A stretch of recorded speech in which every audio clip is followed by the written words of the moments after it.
Hey everybody, and welcome back to Bookmas Day 2. I am really excited for this one because I am going to be doing a 24-hour reading challenge, and I honestly think these are my favourite videos to watch and favourite videos to record as well. I would honestly be doing them all the time if I had the time to do it. The only reason I'm able to do it this week is because I'm actually off work for the next like 7 days I think.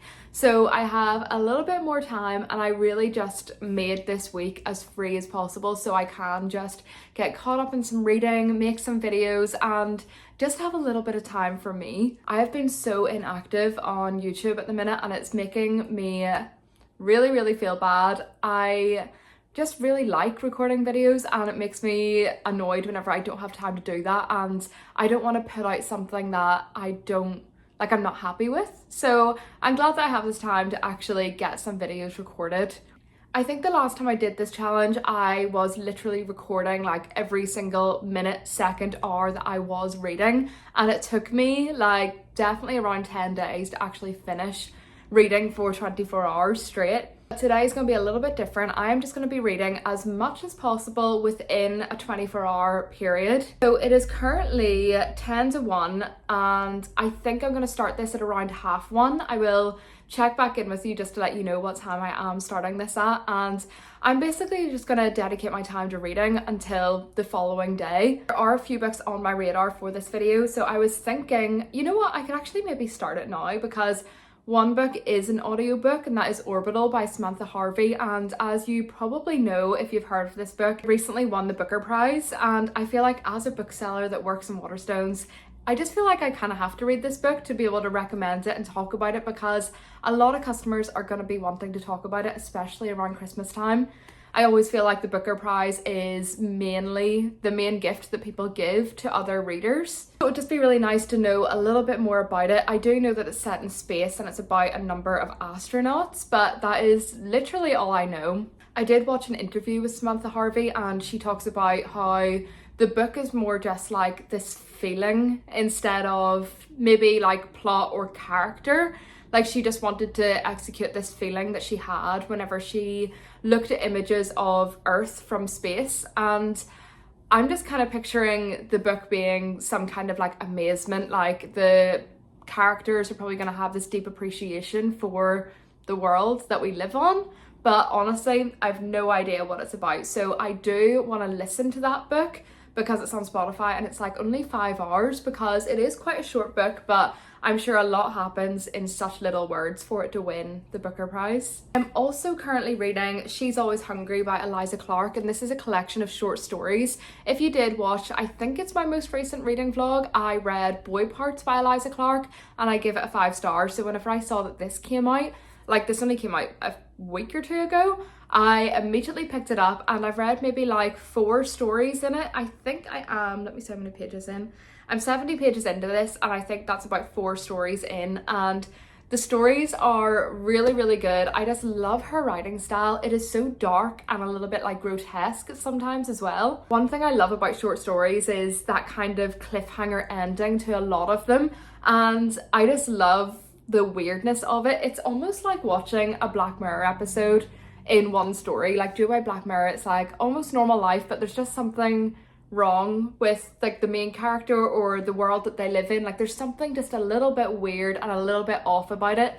I really feel that kind of style in these stories. I would love some kind of conclusion to maybe like 1 or 2 of the stories, because I feel like so far you get really invested into each one and then it just ends, which I understand why she does it, because it is a short story and you're meant to like wonder about the characters and the plot afterwards, but I just want one wrapped up and kind of explained a little bit more. But other than that, I am really loving this. So I'm hoping that I can just kind of fly through this one, because it's obviously short stories and you just kind of like want to go on to the next after one is finished. So it could be quite a quick read. The next one that is on my radar is Terry Pratchett's The Colour of Magic, and I have recently become obsessed with loving the idea of Terry Pratchett. I have never read any of his books before, and I just really hope that I love them because I think these hardbacks are so cute.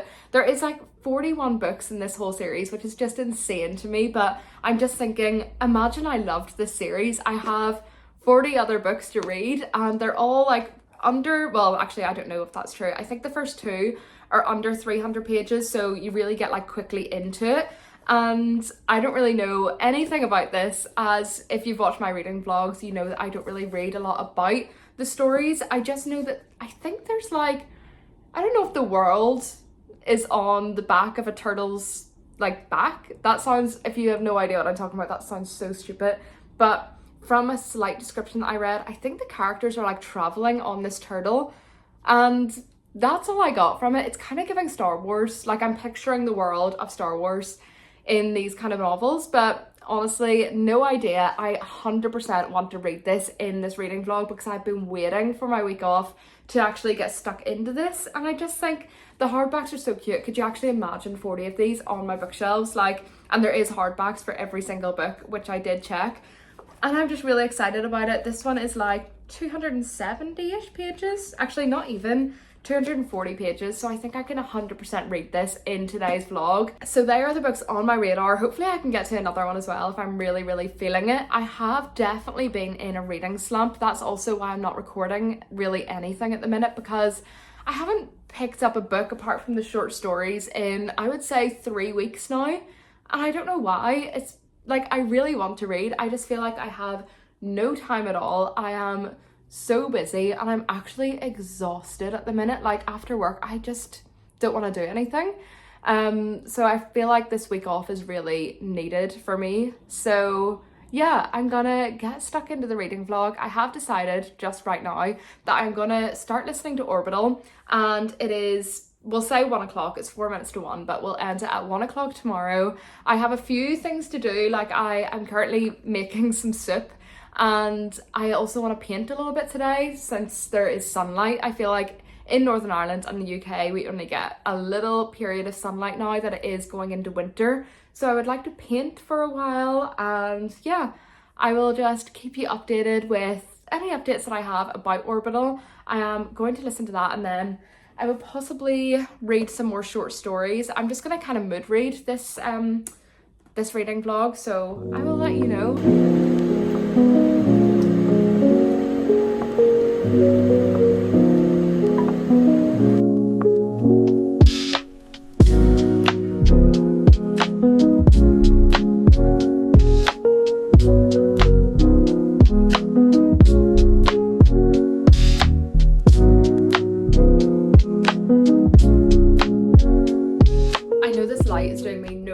At all, but it is dark outside already. It's 5 o'clock, so 4 hours later since we started this 24-hour reading challenge, and I finished listening to Orbital.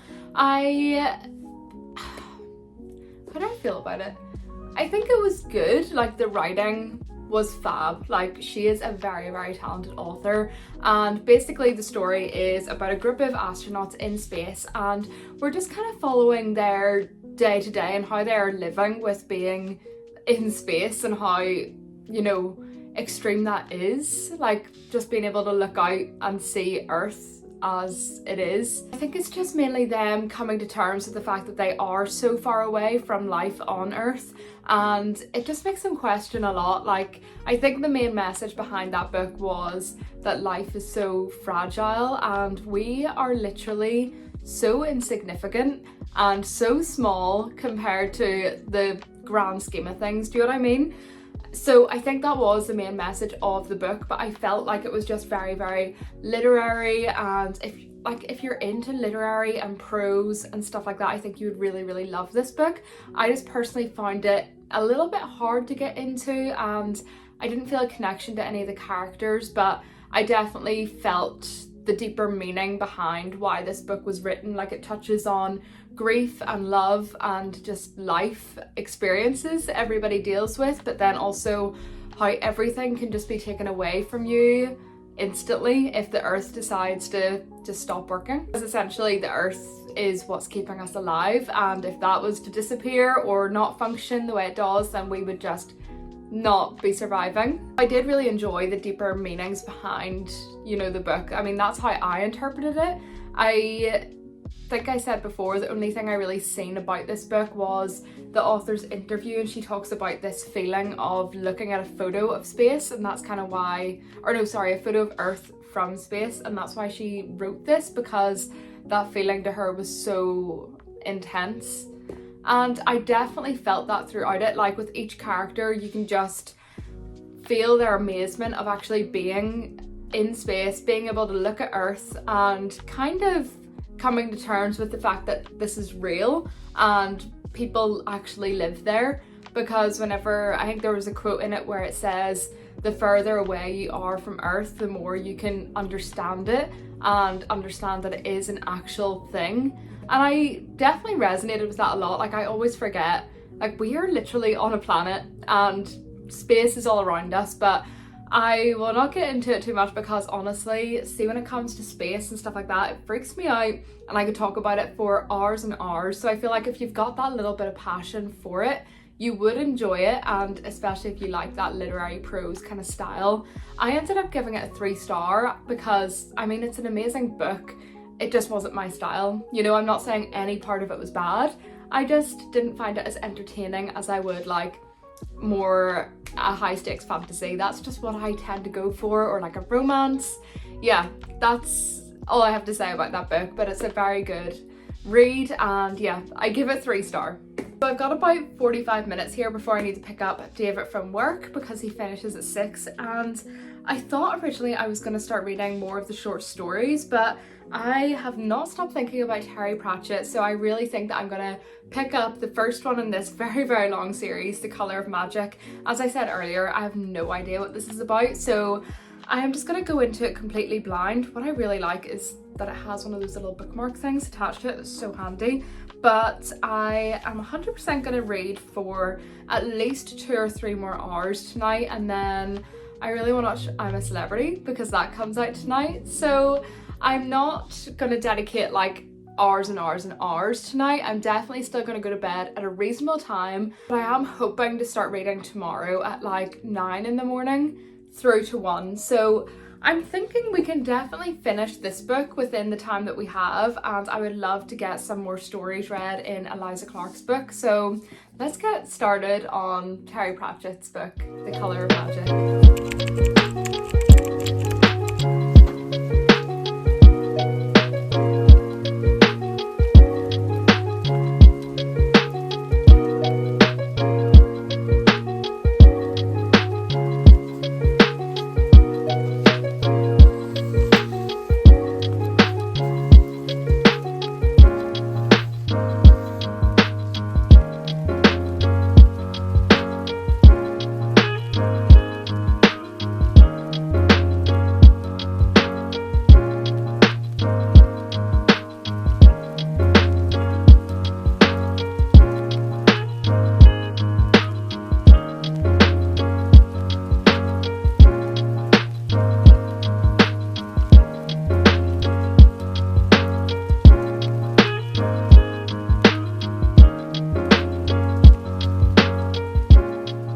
It's the next morning and it's about like 9:30. I have washed my hair, tinted my eyebrows, and I am ready to sit down and read for the next few hours. I've got until, I think I started this at 1 o'clock yesterday, didn't I?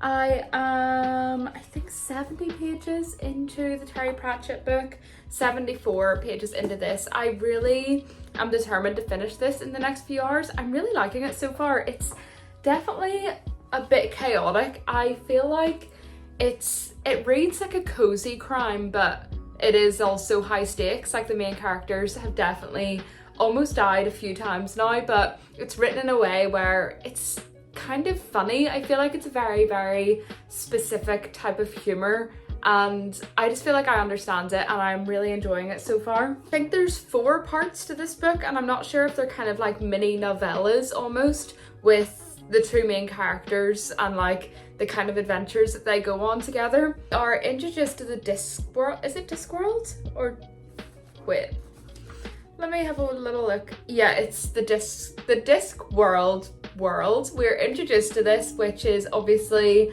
the like place where everybody in this whole series lives, I assume.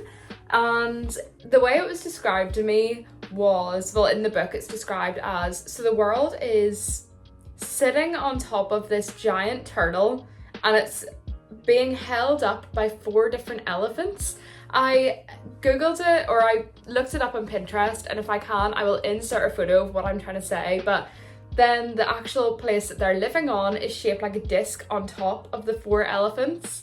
I don't know how to explain it, but it's very, very obviously like a completely fantastical world, and I just love the creativity that has went into this. And basically on this world we have lots of different creatures. Our main kind of guy is a wizard, and he is introduced to this tourist that comes in, and he is essentially a human from what I understand. Like, he works in insurance, and the people of the Discworld don't really understand anything that he's saying. Like, he speaks a completely different language, and whenever he talks about insurance they say intersurance, and it's just little things like that that really make me laugh. And the wizard is able to speak his language, and he's basically just trying to keep this guy safe. I think he's been asked, wait, now I'm getting confused.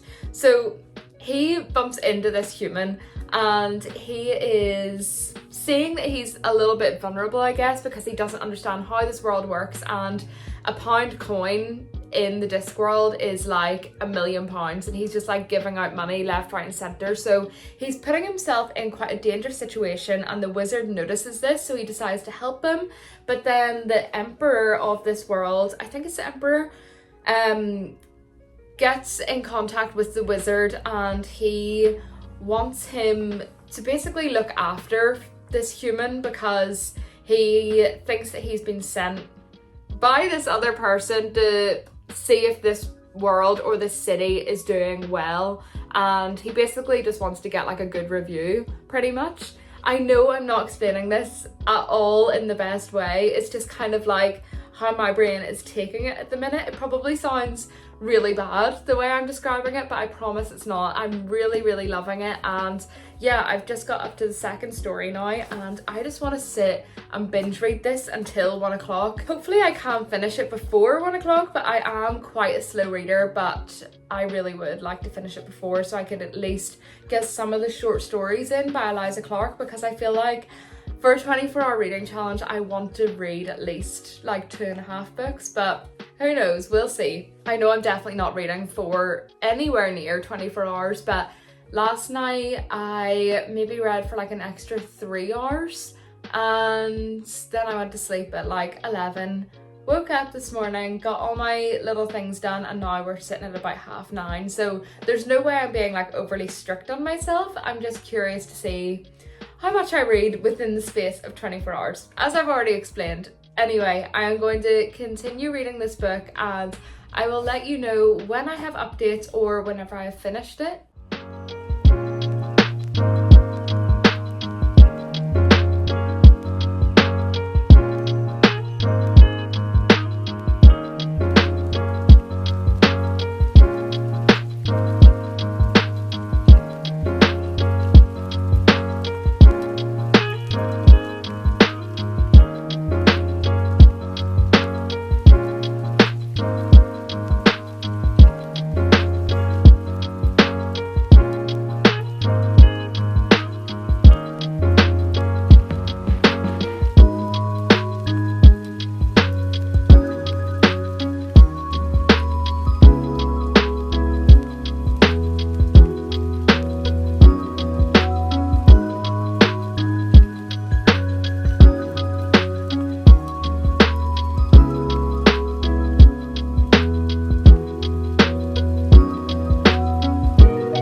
Later, and I finished the 24-hour reading challenge, and honestly I didn't do as well as I wanted to. I definitely wanted to read 3 books in this video, but I only read 2. I did end up finishing the Terry Pratchett, The Colour of Magic, and This one was just so different to anything I've really read before. It was definitely a different kind of fantasy to what I'm used to. Like, I usually read romantasy, so there was no romance in this at all, and I don't think there will be any in like any of the other books. It's just a completely made up world. Like, there is no real sign of Earth and human life basically in this book. Like, the world is just so different to Earth and to what we're living in. I just feel like the fantasies I usually read is like set on our planet, but it's just a whole different world, like different magic systems and different kinds of people. But this was just completely different to anything I've read before.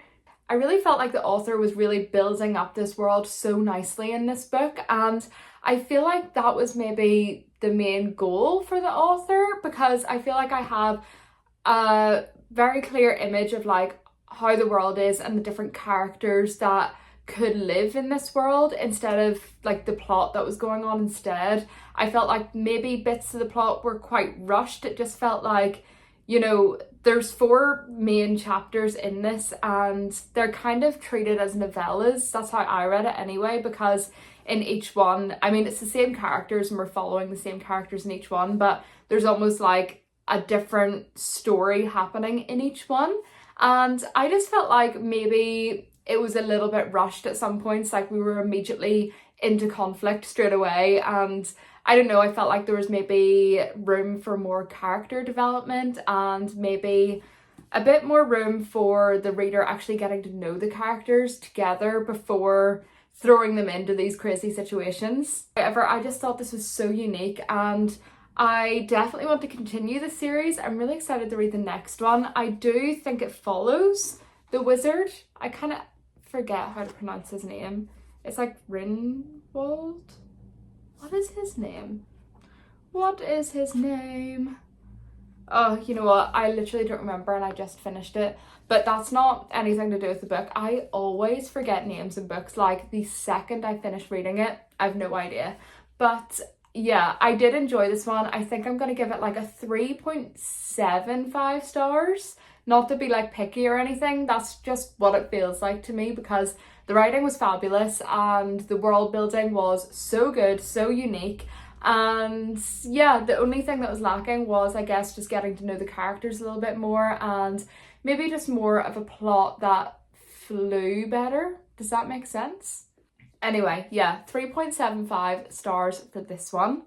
I then obviously read Orbital at the start of this video. The reason I picked that one up is because it recently won the Booker Prize and I just felt like I had to read it because, I don't know, as a bookseller, I just feel like it's one of those things where it would just be good if I knew a little bit about it. And I gave that one 3-star, and honestly, I know it was like only yesterday that I read it, but I haven't thought about it that much. So I think it is definitely still sticking at a 3-star, because I know my ratings can change over time depending on whether I think about it or not. But honestly, I haven't thought about it. I do think the writing was amazing. It was very like poetry almost, and it was beautiful, and I really understood what the author was trying to like portray.